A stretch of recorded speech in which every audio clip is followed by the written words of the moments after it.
Welcome back to our discussion of state plane coordinates. We will begin with adjustments to observations. First, we will deal with azimuths. On the screen, we see the central meridian, or northing axis, running north-south. It is labeled E sub O, the notation for its easting, which is a constant for each zone. We also see the easting axis labeled N sub B, which is the notation of its northing, also a constant. On the screen now, a station has been added. Now a geodetic meridian, that is, a geodetic north line, is drawn between the station and the apex of the cone. This meridian is the line of geodetic longitude through the station. We now see a line running from our station toward another station. It is easterly of us in this case. The grid azimuth of the line to the station is desired. Now shown is an angle labeled alpha. This angle identifies the geodetic azimuth. The geodetic azimuth of the line toward the second station is the clockwise angle from the geodetic meridian around to the line to the second station. For the California Coordinate System of 1983, geodetic azimuth is reckoned from north, not south, as previously done. On the screen now, a grid north line through the station has been added. Because it is grid north, it is parallel with the northing axis of the grid. Now we see the plane convergence angle labeled gamma at our station between geodetic north and grid north. In this case, convergence is negative because the station is west of the central meridian. If it had been east of the central meridian, it would have had a positive value. Be careful with arithmetic signs. Plane convergence angle is sometimes called the mapping angle.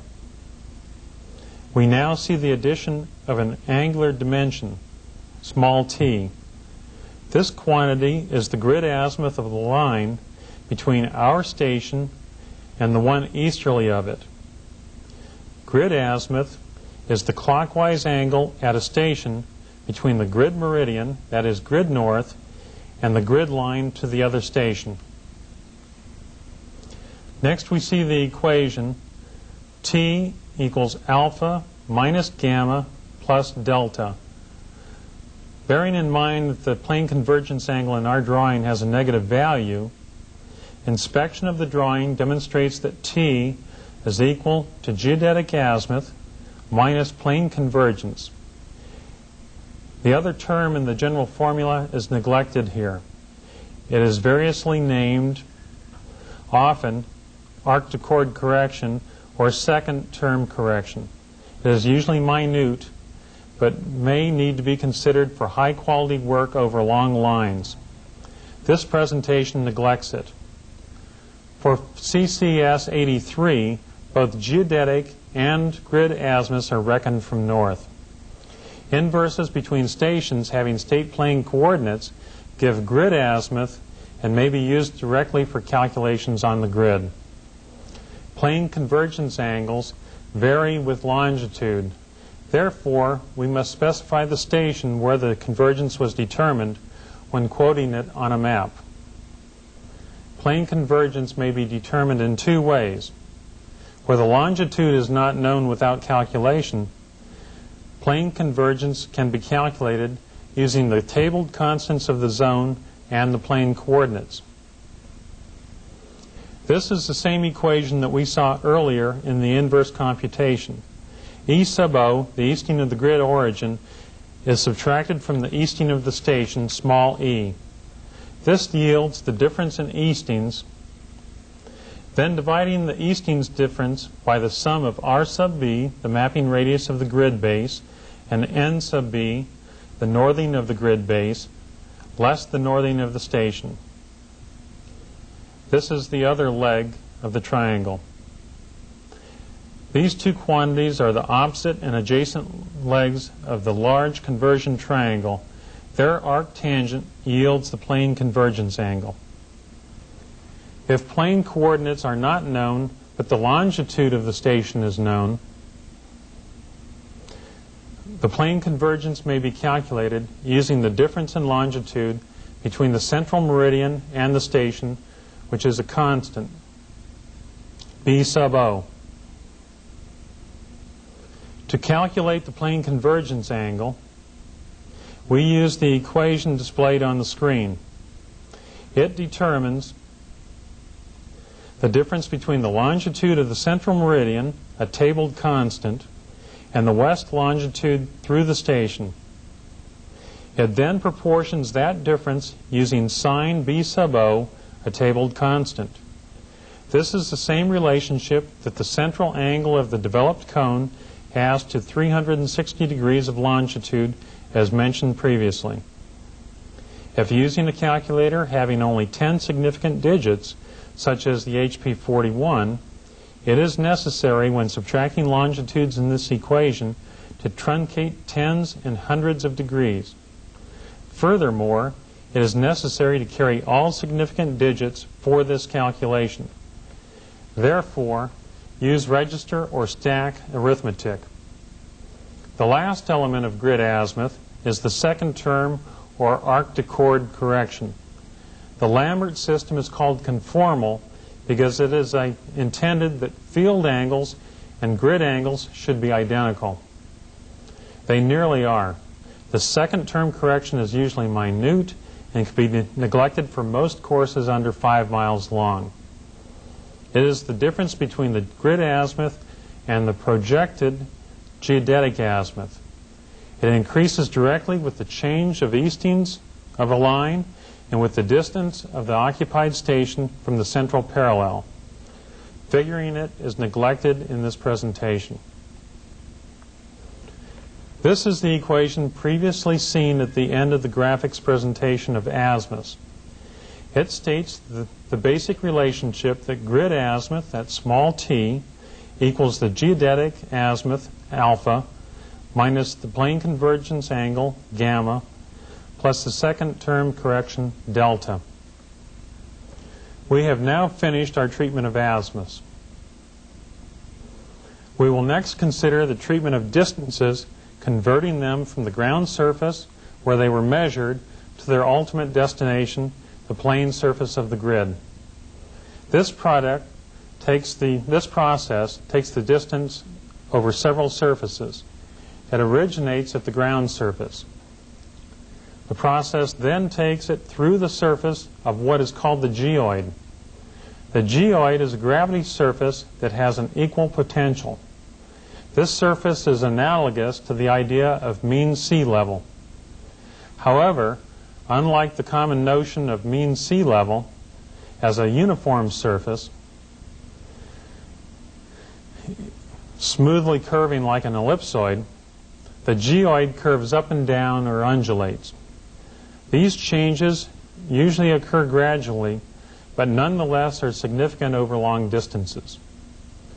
The next surface involved in our process is the geodetic or ellipsoidal surface of the GRS 80 ellipsoid. The separation between the ellipsoid and the geoid is considered for the California coordinate system of 1983. This is a new process. The older state plane coordinate system did not consider this separation because, for the most part, it could not be readily quantified. The final surface that we go to is the surface of the cone, which is in fact the plane surface of the grid. On the screen, a ground surface is shown. For our present purposes, it has an elevation significantly above sea level. Now another surface is added. It is the surface of the geoid. Practically speaking, this is the surface that serves as the datum for elevations. In other words, mean sea level. The dimension between the geoid surface and our ground surface is labeled h. We commonly know this distance as elevation.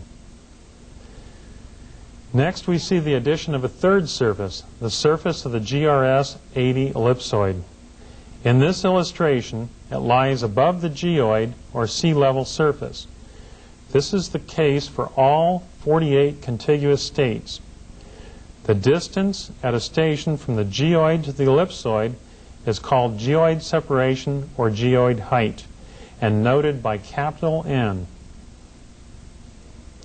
For the contiguous 48 states, geoid separation has a negative value because the geoid is below the ellipsoid. Now on the screen we see another dimension has been added. This is ellipsoidal or geodetic height, noted as small h. It is elevation using the ellipsoid for its datum.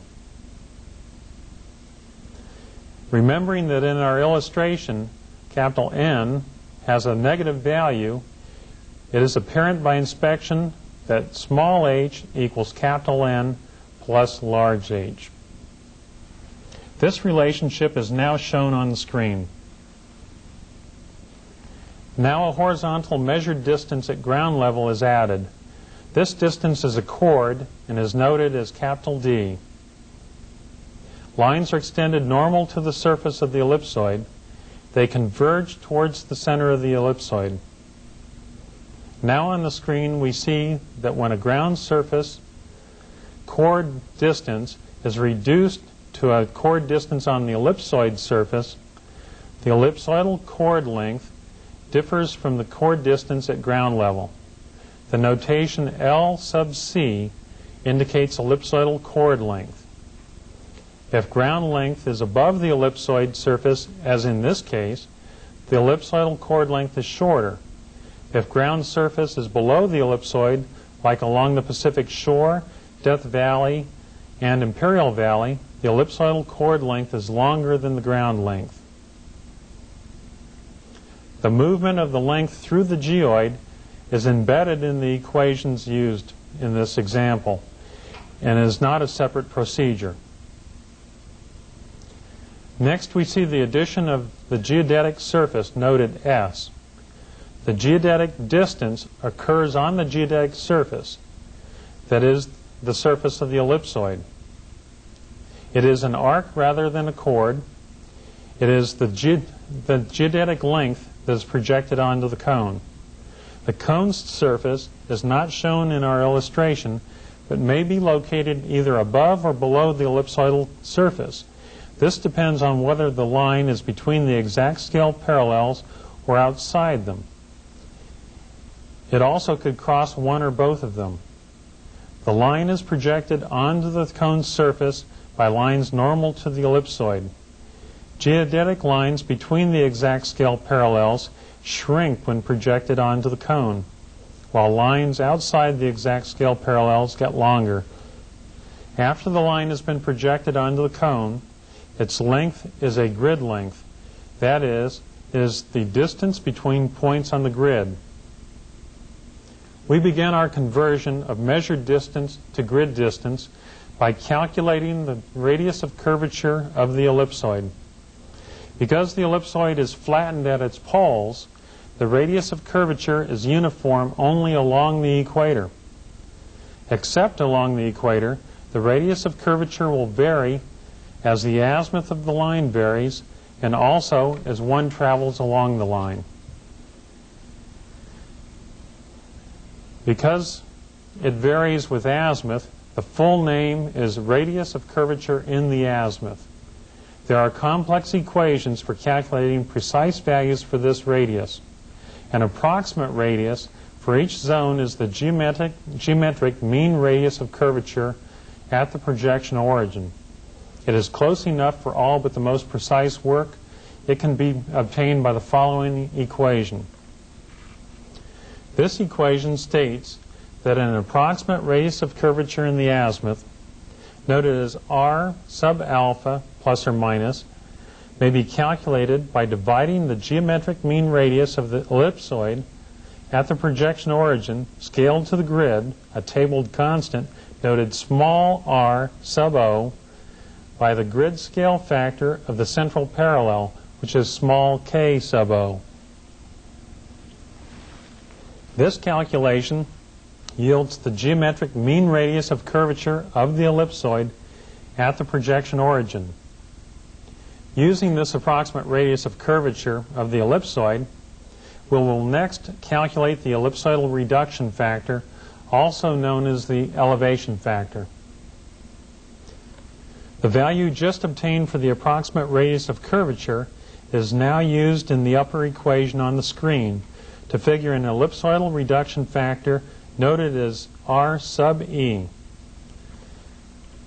Calculate the reduction factor by dividing the approximate radius of curvature by the sum of the approximate radius, the geodetic separation noted as capital N, and the elevation to which the measured line was reduced, noted by capital H.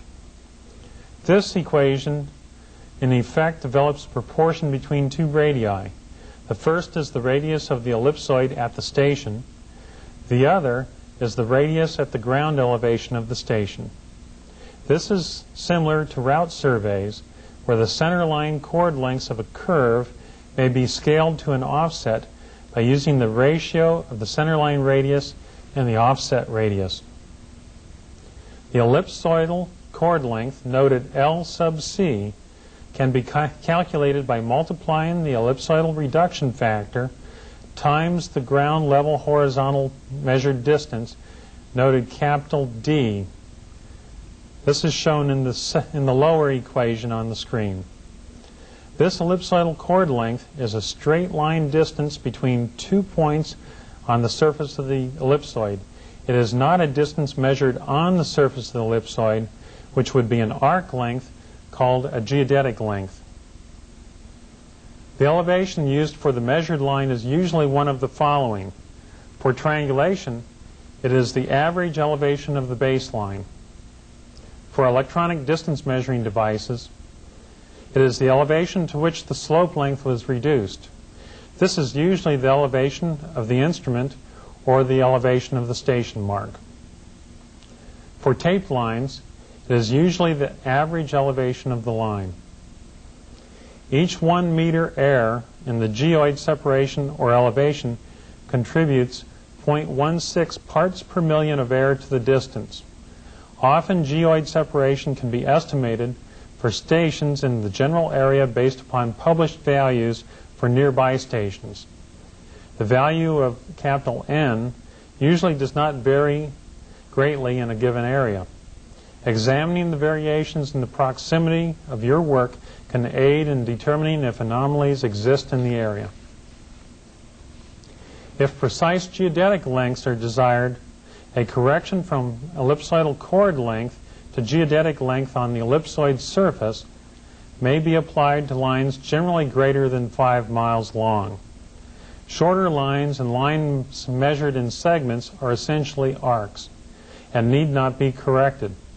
The ellipsoidal chord length must be nearly 9 miles before the correction equals 1/100th of a foot, and over 19 miles before it equals 1/10th of a foot. The upper equation on the screen is for calculating the chord correction for lengthening the ellipsoidal chord length to the geodetic length. Remember that arcs are always longer than their chords. You may recognize this equation from route surveying. The equation calculates the chord correction by cubing the ellipsoidal chord length and then dividing it by 24 times the square of the radius of curvature in the azimuth. As shown by the lower equation, after determining the chord correction, the correction is added to the ellipsoidal chord length, yielding the geodetic length noted as S. Once we have calculated the geodetic length of the line, it must be projected onto the cone. Grid length is calculated by multiplying the geodetic length by a grid scale factor. Grid scale factor is an expression of the amount of distortion imposed on the length of a line from the ellipsoid as it is projected onto the grid cone. It is represented by the small letter K. Scale factor is the ratio of the length of the grid on the grid to the length on the ellipsoid. Scale factor is dependent upon latitude. It is less than unity between the standard parallels and greater than unity outside them. Scale factors can be calculated for points or for lines. For this presentation, point scale factors are used exclusively. If greater accuracy is needed for a long line, the point scale factor for the midpoint may be used.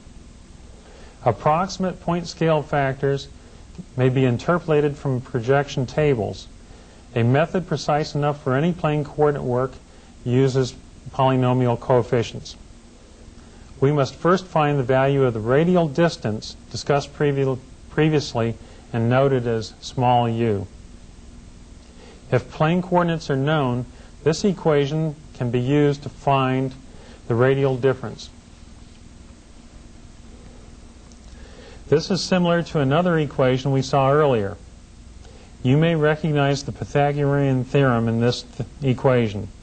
This equation takes the square of the leg of the conversion triangle comprised of the difference in eastings from the central meridian to the station, adds it to the square of the leg of the giant triangle comprised of difference of northings, then takes the square root of their sum, yielding the hypotenuse of the conversion triangle, which is the mapping radius through the station. That mapping radius through the station is then subtracted from the mapping radius of the projection origin to obtain the radial difference. If geodetic latitude for the line is known, the following equations can be used to calculate the radial difference. We have seen them before during our discussion on forward computation. This equation takes the north latitude of the station, noted as B, and subtracts the latitude of the projection origin, the central parallel, a tabled constant noted as B sub O. It yields the difference in latitude. If working on a calculator computing only 10 significant digits, such as the HP41, it is necessary when subtracting latitudes to truncate tens of degrees. Using the latitude difference just obtained, we enter it into either equation now displayed to calculate the value of u using polynomial coefficients. Some persons feel that the second equation is easier for handheld solution because it has a nested form. Be careful to keep track of arithmetic signs. The radial difference u has a positive value if the station lies northerly of the central parallel, and a negative value if it lies southerly. Once we have calculated the radial difference by one of the equations we have just seen, we can use it to calculate the point scale factor using polynomial coefficients. The value calculated above for the radial distance u and the tabled f polynomial coefficients can be used in the equation shown on the monitor to calculate a point scale factor noted as small k. Approximate scale factors for points may also be found in projection tables. The latitude or mapping radius through the station is argued against scale factor. Intermediate values are interpolated. Next, we use the point scale factor just found to project our geodetic length onto the grid. This will give us its grid length. The grid length, L sub grid, is calculated by multiplying the point scale factor, k, together with the geodetic length of the line, small s. If no correction from ellipsoidal chord length to geodetic length is warranted, and the latitude and elevation differences are not great, measured lengths may be multiplied by a combined factor to calculate grid lengths, using a value for average elevation and average latitude. The upper equation states that we can calculate a combined factor, noted CF, by multiplying an average ellipsoidal reduction factor, R sub E, by a point scale factor calculated for the mid-latitude of the survey, noted small k. The lower equation shows that once we have determined a combined factor, we can multiply each ground level horizontal measured length, noted capital D, by it to calculate each course's grid length. Grid length may be converted to ground length by reversing the above procedures. For measurements of similar elevation, latitude and short length, ground length may be calculated by dividing a combined factor into the grid length. In dealing with areas calculated on a grid, the areas derived from state plane coordinates must be corrected if ground level areas are desired. The equation shown on the screen may be used to correct grid area to ground area. It shows that the ground level area of the land may be computed by dividing the grid area of the figure by the square of the combined scale factor. In effect, this applies the combined factor to both the length and the width of the figure. A problem arises in converting coordinates from one zone to another. To convert plane coordinates in the overlap of zones from one zone to another, convert the plane coordinates from the original zone using the constants for that zone to geodetic latitude and longitude. Then, using the coordinates for the new zone, convert the geodetic latitude and longitude to the plane coordinates in the new zone. As enacted by the California legislature, linear units may be expressed either in meters or in U.S. survey feet. Plane coordinates or distances expressed in meters or feet can be converted to the other unit simply by multiplying the northing and easting or the measurement by the U.S. survey foot to international meter equivalency. Shown on the screen, the U.S. survey foot, the linear unit of the California coordinate system, is defined as 1 U.S. survey foot equals 1,200 divided by 3,937 international meters. It is a specialized foot that is used in surveying. When first using functions in a calculator or computer to convert between feet and meters, you should test to ensure that the correct conversion factor is employed. You should test it by using the machine's functions to convert exactly 3,937 feet to meters. The result should be exactly 1,200 meters. The reverse must also be true. Comparing the result while displaying the maximum decimal places should tell you whether the conversion you are using is for U.S. survey foot. One may work the California coordinate system in either feet or in meters. However, one must be consistent. Not only must all distances and coordinates be uniformly in feet or in meters, but tabled constants must also correspond with the linear units chosen. I hope that this presentation will help you in your understanding of the state plane coordinate system. I also encourage you to study hard and prepare well for your land surveying examination. I wish you the best of luck and success. Thank you.